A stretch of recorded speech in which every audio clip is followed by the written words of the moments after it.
Go ahead. I'd like to call the meeting to order. Would everybody please rise for pledge for allegiance? I pledge allegiance to the flag of the United States of America and to the republic for which it stands, one nation, under God, indivisible, with liberty and justice for all. At this time, I'd like to turn the meeting over to Mr. Humphries. Thank you. Good evening. I'm hoping everybody can see the screen that I'm displaying. It'll be our annual budget hearing. I'll outline the finer details of our budget in about 17 or 18 slides. The delay for this year in the voting is due to the pandemic. We've been waiting for all the guidelines from the state. Many people have received their ballots already, and today they should have received their budget flyer outlining the details of our budget, which I'm about to go through. Total expenditures for this year, our current budget was $51,949,184. Our proposed budget for next year will be cutting about $1.5 million off of that budget, mainly due to some debt service. When we went out for financing last spring, it was after we had already approved and voted on our annual budget. When we went for the financing, the rate was better than we had anticipated, and we had, because of the local share that we had contributed to our project, we had saved about $1 million over the life of the loan, which came off in an early bond payment that we made last June. So that right there took basically $1 million out of this year's budget. So this year, even though we budgeted $51,949,000, we're probably only going to spend around $51 million. So we're well under any of those figures there. So next year's budget will be about $1.5 million less than last year's budget. As we look through our budget history, from 14-15 through to 2021, we have raised our budget roughly $5 million, mainly due to BOE services and debt service related to our $73 million capital project. Property tax history. Our combined property taxes before the merger, we levied $8,751,000 between the two districts. We still levy less than that, so we've done a good job protecting our taxpayers and keeping our taxes low. For the third year in a row, we'll be levying $8.6 million.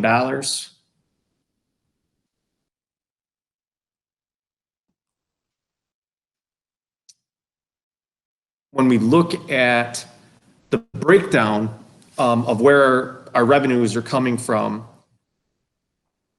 last year we received about $40,821,000 in state aid and our $8,600,000 in property taxes.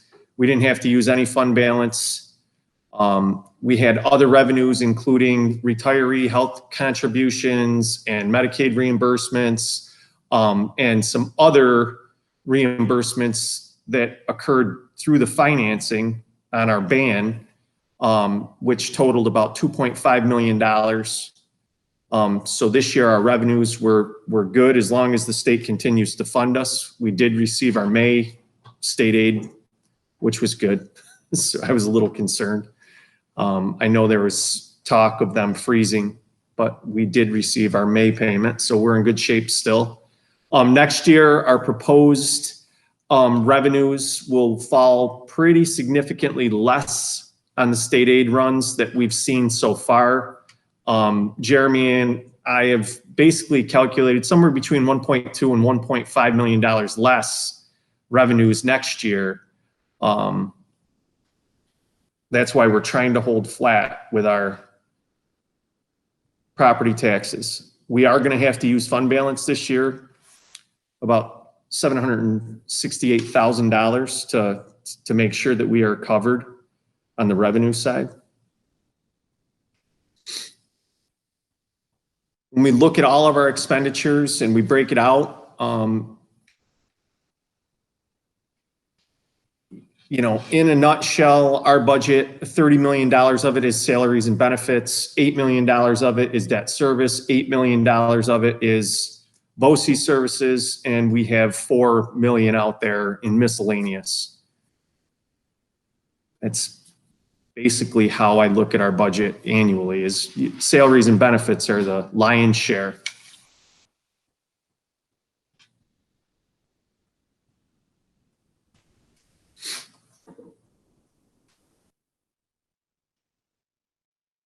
Looking at the breakdown as we go through, percentage-wise.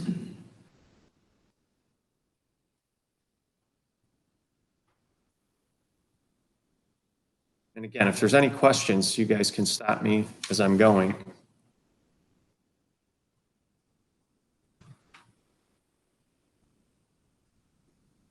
When I first did our salary and benefit projections back in late December, I was looking at about $1.3 million increase.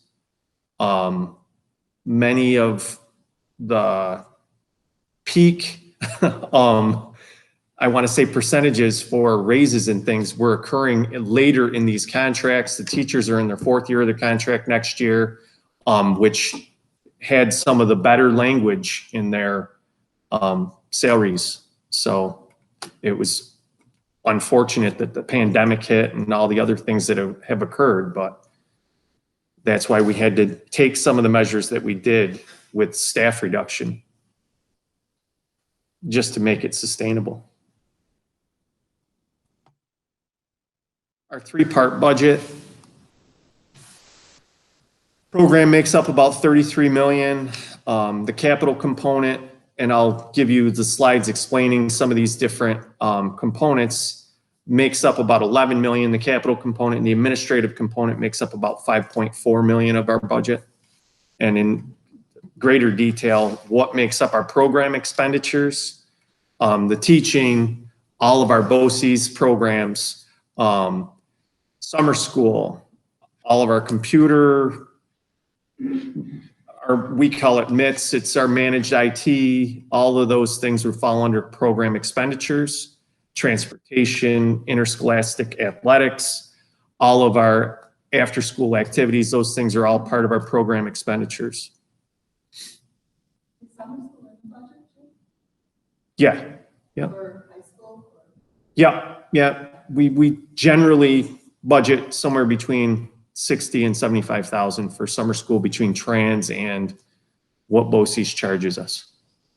I didn't take it out because at the time we were not sure, and we're still not sure if they're going to be able to offer it some version of summer school. Right. And I don't know what the charges are going to be. I know we're seeing some different things that they're doing with some of the OC-Ed programs. So when they're talking about charging us for some of the lost time, making up the lost time through the pandemic. So the elementary summer school, though, we took out. What's that? Oh, no. So we just didn't know if we were even going to be able to run it, and you need to kind of be live to run that. So as superintendents, we discussed that, and it just wasn't going to be viable at the time, and I don't think we would still be able to run it because the state said that it's all virtual. Summer school. Yep. The next slide, capital expenditures, all of our operations, our custodial maintenance, those types of things would be included in our capital expenditures. We don't have any outstanding judgments or claims that I'm aware of yet, hopefully. This year, we in line to purchase 3 new buses. We needed 2 small buses and 1 larger bus. I had originally budgeted about $240,000 for those 3 buses. I took the larger bus out, and hopefully we'll be able to put that in the 21-22 budget. With our COVID experience that we have going on, we've lost, many miles on our buses. They've basically just been sitting in the bus garage. So we're in pretty good shape. I know the 2 smaller buses are due, and we're going to be able to purchase those for around $85,000 to $100,000. Chad is getting the finer details of the order together now.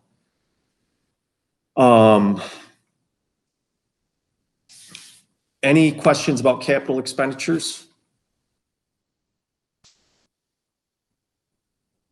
Debt service makes up a good majority of our capital expenditures. Things like our $100,000 annual project that we try to do, it's a mini project. The state aids us annually, 98% of that. So we can do $100,000 of work. We did all the lighting in this area, the gymnasiums, we put all LED lighting in. We've done those projects over the last 5 years. Next year's project will be some carpeting in our auditorium here at the high school to try to neutralize some of the older alien colors. And we're looking at some possible upgrades on the padding in our main gym here. Again, just trying to make it more of a Central Valley theme versus the Golden Bomber theme.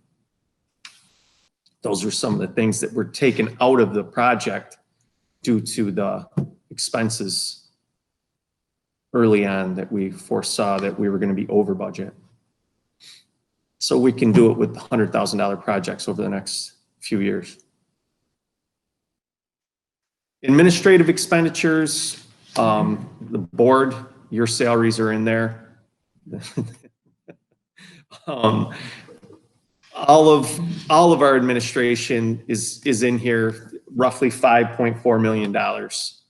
All of our legal expenses, those types of things, all our auditing, those types are all included in the admin portion of the budget.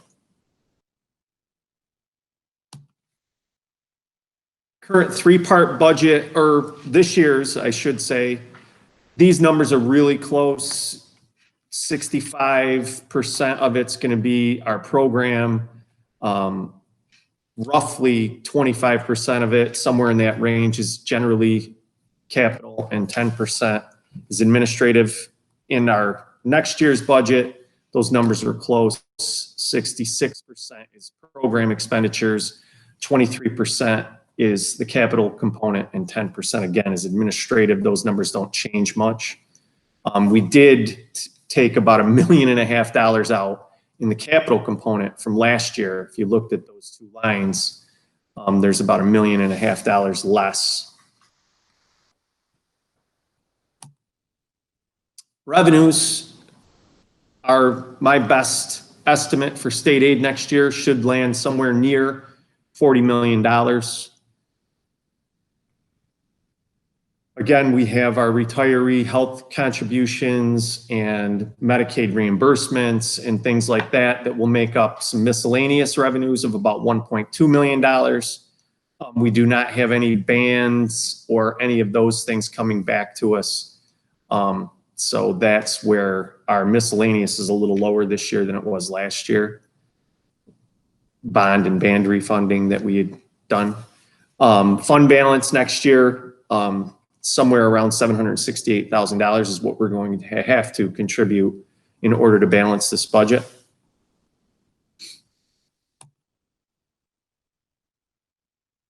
When we look at our revenue sources, state funds us about 80%. We levy about 17% of our total revenues, and the local sources, be it through Medicaid reimbursements and those types of things, make up the other $1.2 million.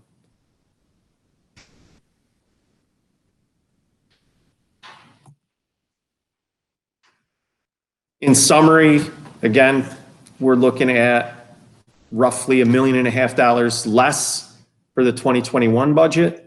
The $50,476,332 is a pretty lean budget. We had started this process back in early March. I had presented everyone with a budget that was about $51,500,000. And when the pandemic struck, we knew immediately, because they were talking about, they're still talking about huge aid cuts, upwards of 20%. I don't know what's going to happen if that is to occur. Our levy's flat due to the capital component and how the tax cap works. The formulation in the tax cap there's a capital exclusion component. So last year we bought 4 buses. We did a $250,000 project, and we had a ban on a former bus of Mohawks it was about $66,000. And those all came off of this year's budget. So they exclude that from the levy. So they want us to levy about $760,000 less than we did last year in order to be compliant with their tax cap. Unfortunately, we can't do that. We just are not in a position to give up $760,000. So we are going to remain flat 3rd year in a row. If we did take that off this year, the following year, I would probably be able to raise taxes 7%. It's like a swing, a pendulum that you know, we've seen this one other time, mainly due to some of the revenue sources that we do have related to our debt service and our building aid, because those are also 2 components that get factored into the capital exclusion part of the tax cap. And we are in really good shape there, mainly by the planning that the board and the administration did through this capital project with the funding of the additional $12 million. We are going to receive aid on that $12 million over the next 20 years, which was what the whole plan was from the onset of the merger, was to take a larger component of the incentive aid and fund our project with it so that we could receive the aid back over 20 years. But they do punish you on the other end of that with the tax cap. So I think our district's in good shape financially. We've been lean when it comes to raising taxes. We've never really gone near. There was 3 opportunities that we had to go above the 2% tax cap with the formulation, and we didn't. We always stayed under 2% to try to be reasonable. So I think we've done a good job there. This meeting is the normal 7 days before our annual budget vote. It's this year's election, if you are looking at your ballots, has 2 Board of Ed candidates. Kelly Rowland is going to leave us, unfortunately, and Travis Costin's staying. We do have another person, John Bauscher, who is running for the 2nd seat, that he'll be running for Kelly's seat. So Travis Costin and John Bauscher's names are the names on the ballot this year. The absentee ballot voting, ballots were mailed out on May 22nd. We were very lucky, fortunate compared to a lot of districts, that we were able to get the absentee ballots printed out and get them mailed out prior to a lot of the districts that are still struggling in our area to get them printed and mailed out. We got them out ahead of our flyer, and that was by design, just to make sure that everybody had them and had enough time to get them, fill them out. If they had any questions, it wasn't going to be a mad rush to try to understand how the process was going to work. We're trying to give everybody as much time so that they can make an educated decision on how they're going to vote this year. We need to have the ballots back before 5 o'clock Tuesday, June 9th. On June 9th, we will have a drop box if people want to come to the district office on Weber Ave. There will be one outside of Weber Ave at 8 a.m. through 5 p.m. At 5 p.m., no more ballots will be accepted, and we will begin to open the opening process. All the ballots will be opened, removed, placed to the side once they're all determined, and then we'll start to count. Marcia might be able to describe that process a little bit better. I know there's been some questions out there as how do you know that I don't want people to know how I'm voting, and that's not going to occur. If you refer them, because your mic is, you refer them to the website. Yep. Yeah, our website does spell out how the whole process will occur, and it'll be videoed so people can tune in and watch us do the whole process so they know that everything's above board. Unique situation. Didn't think we'd ever be here. That's about all I have for next year's budget. All of the budget documents, the required budget documents, the property tax report card, the administrative salary disclosures, our school district budget notice, the one that's required by SED, along with our final revenue projections, the 3-part expense budget, and my final condensed version of the budget. I will have one of each of those in our main offices at our 3 buildings. One will be at Behringer, one will be here in the district office, and one will be at Fisher. Normally I would have one at Jarvis too, and our 2 public libraries. I don't know if they're open for them or not. I'm gonna stop there tomorrow to try to drop off like I do normally, but they might not be open. So if people wanna see these documents are online also. Kyle's already ready to display them as soon as this meeting's over. So is there any questions? Kyle, is anybody typing in or?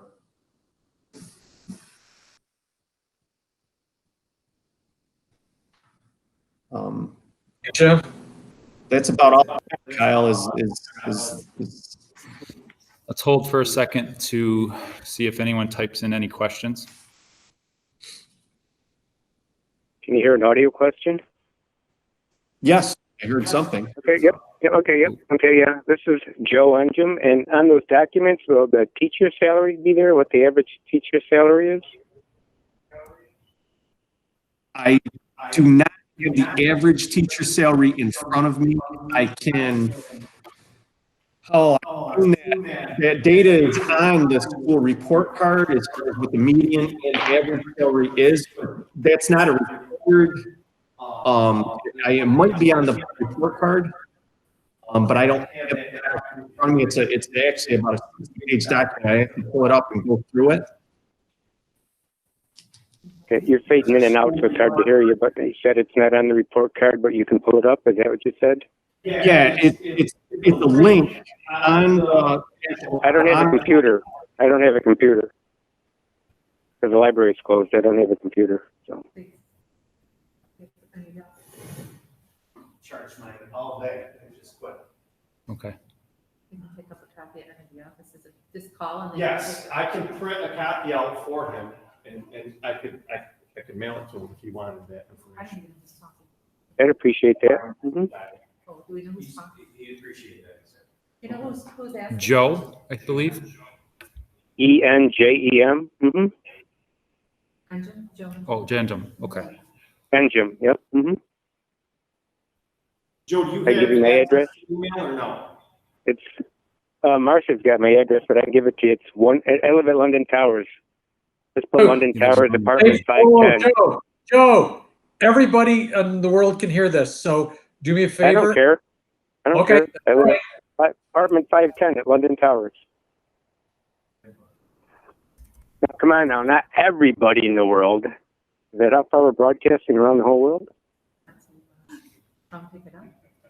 Joe, this is Mr. Rich. When you walk Hey, how by you doing? or in the afternoon, do you want to stop at the office and pick up that information? When I come around the circle, is that what you're saying, or we're up Yeah. at the main office? Yeah, right the when you old- come I'm around the not talking circle about on the old- Wilbur I'm Ave, talking about you will be able to stop and pick up that information if you'd like, or we can figure out another way to get that information to you. No, that's fine. Okay, yeah, I walk up there once or twice. Sure. Okay, fine. Thank you. Appreciate it. You're welcome. Okay. Yeah, that information is on there. I know that, but I just didn't print one out. 'Cause it's- Any other questions?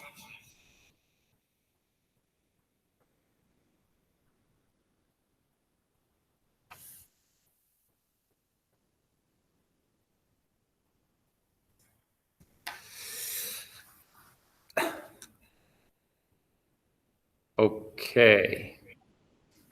Call for motion. I need a motion to adjourn. Yeah. Second? Jonah? All in favor? Abstain? All opposed? Sorry. Thanks, Kyle. Thank you, everyone. Motion, our meeting is Oh, adjourned. the meeting is adjourned.